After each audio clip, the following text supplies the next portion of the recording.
Hi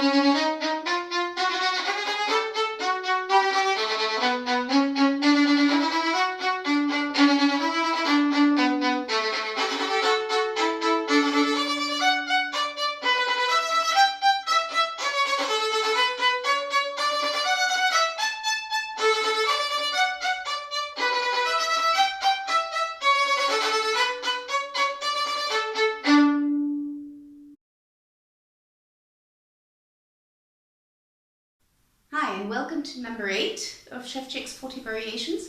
Number 8 is very similar to number 6. We have Detachet and Spiccato. The main difference being that number 8 we do the Detachet and the Spiccato at the frog because it's forte. So that's actually the only difference. This is a very good opportunity to freshen up your finger action at the frog. In variation 1 and 2, I think I explain it in most detail, but I'll go over it quickly because this is really very, very good to freshen it all up again. So if you remember, the finger action is basically you straighten your fingers for the down bow and you curl your fingers for the up bow. That's the bowing which is only done with the fingers. In the end, what you do is you let the fingers move passively on their own. Start slowly, where you do the action completely actively. And then speed it up.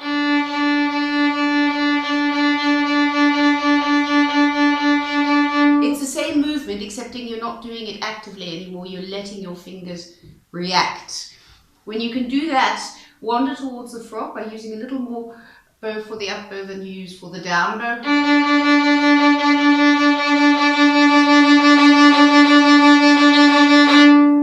So the point of doing it at the frog is that the weight of the bow is enough. You do not have to add weight, so that makes it possible to play forte without it being very strenuous. However, your fourth finger has to carry most of the bow weight, has to balance this out. So you need to be strong with your fourth finger. So when you've done that, practice that in scales to familiarize yourself with this movement.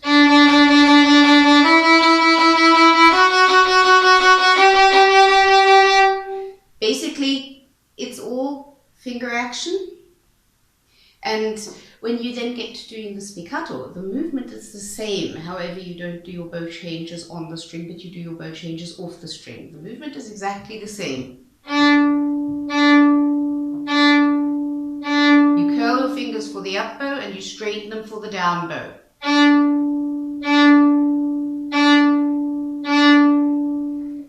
It's a good idea to practice that in scales as well, because the more familiar you are with each individual bowing, the easier it will be to put them together.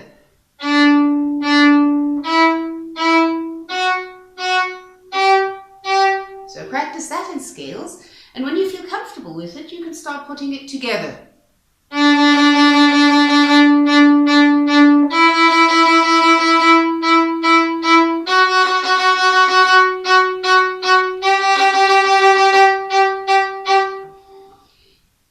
It does not matter what speed you play it at.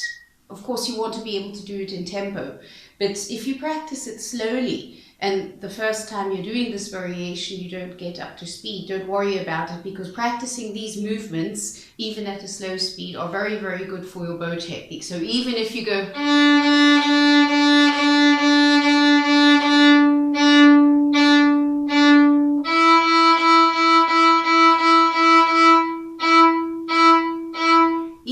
practice it at that speed, you are doing a lot for your bow technique, because finger action at the frog is the basis of the bow technique. You need to be able to do that for smooth bow changes at the frog and for bowings like this.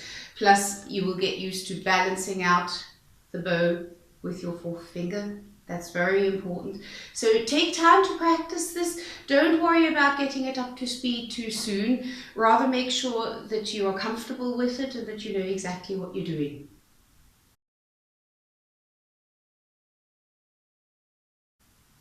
Now, the first thing I do when I practice this variation is I practice the string crossings and double stops.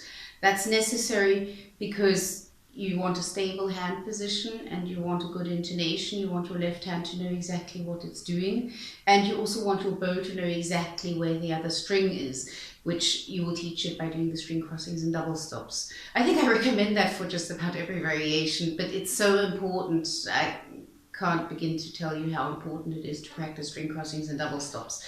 So if you're not yet very familiar with this bowings, then concentrate only on that. Just do detachet, don't worry about spiccato, and do it slowly. So you go.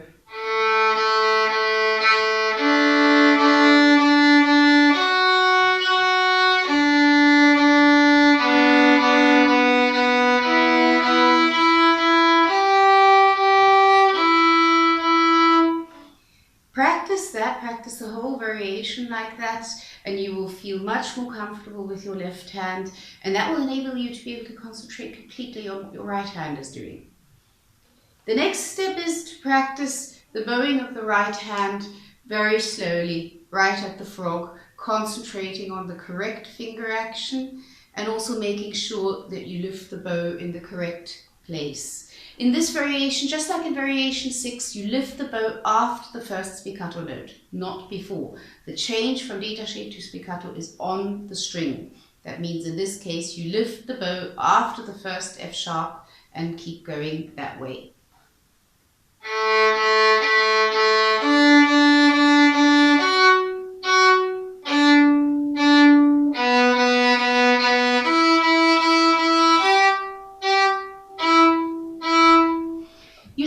Comparatively high for this variation. That's because it's forte and you're doing it right at the frog.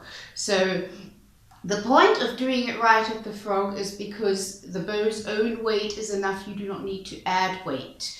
If you go further away from the frog, you would have to add weight for it to be loud enough. So that actually makes it a bit more complicated for what you're doing with your fingers, but it makes it easier and less strenuous. So practice it very slowly so that you know exactly what you're doing when you're lifting your bow off the string.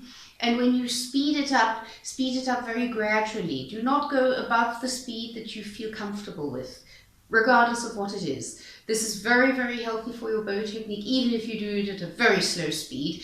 So keep practicing it at the speed you feel comfortable with and speed it up very gradually. And don't worry about if you don't get up to the metronome mark, which is written in the music the first or second time round that you're practicing this. It does wonders for your bow technique, and I hope you enjoy it.